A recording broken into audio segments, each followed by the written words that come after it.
ফাইনালে বন্ধুরা আমরা আজকে একটা ঘর বানাইছি, তাই দেখা যাচ্ছে। শুন দেখে নি, এই দেখেন লেবারগুলোকে দেখেন, মিস্ত্রি, আর দেখতেই পাচ্ছেন কত সুন্দর ঘর।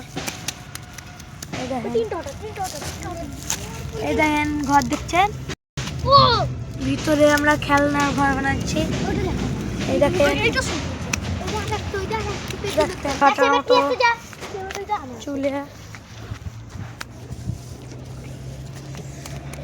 তো ওই দেখেন আপনারা দেখতে পাচ্ছেন, এটা আর একটা ঘর, এদিকে দেখতে পাচ্ছেন। তো ফাইনাল আর একটা ঘর দেখতে পাচ্ছেন, এটা তো খুব সুন্দরই লাগছে। দেখেন, দেখছেন এই ঘরটা আমাদের খেলনার জায়গা এটা। তো আপনারা এবার পুরো ঘরগুলোকে দেখে নেন, দেখতেই পাচ্ছেন।